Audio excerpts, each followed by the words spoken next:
Critical Role's TikTok experiment gets off to a slow start, One Piece makes a huge splash while Wheel of Time Season 2 stumbles, and Pathfinder reveals 2 brand new classes. Hot damn! It's time for another Fantasy News Friday, our look back at all the news not quite big enough for one video. Today, we're talking about Critical Role's latest experiment on TikTok, some brand new Pathfinder classes, and a big storyline in 2024, and the release of 2 big new fantasy TV shows, one of which is getting embraced by fans, and the other, well, is not. Remember, if you like these kind of news rundowns, please like and comment so we can keep making them. Now, on to the news. Check this out. Critical Role ran a bit of an experiment during last night's premiere of Candela Obscura, that is Chapter 2 of Candela Obscura, with the new premiere debuting on TikTok in addition to YouTube and Twitch, and also select Cinemark theaters.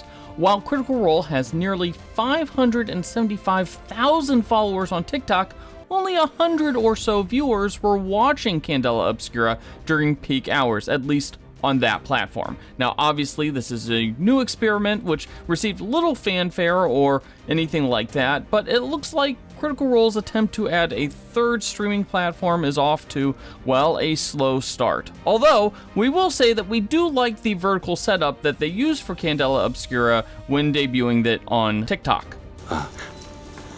Oh, there it is. Pathfinder debuted 2 new classes, the Animist and the Exemplar. The Animist is a new spell casting class that borrows powers and abilities from various spirits, while the Exemplar is a demigod whose spark of divinity grows in power as they build their immortal legacy. Interestingly, both are tied to a new War of the Immortals storyline that promises the death of at least some of Pathfinder's pantheon. You can check out both classes on Paizo's website, and there's a free character builder available on Demiplane for those who want to try out the new class as well. Both of these will be officially launched in 2024. And I must have it. This week marked the premiere of both the live-action One Piece series and the new season of Wheel of Time.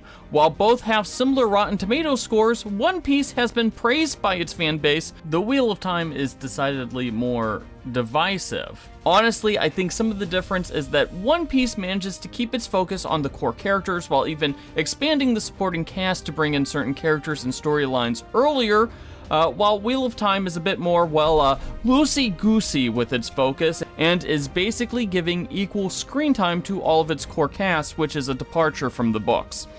For my part, I actually enjoyed the first 4 episodes of Season 2 of Wheel of Time, even though I will admit it quickly abandoned the books this season. I have no idea what the show is doing or where it's going. It's fun to watch, it's just, the books are more like, guidelines?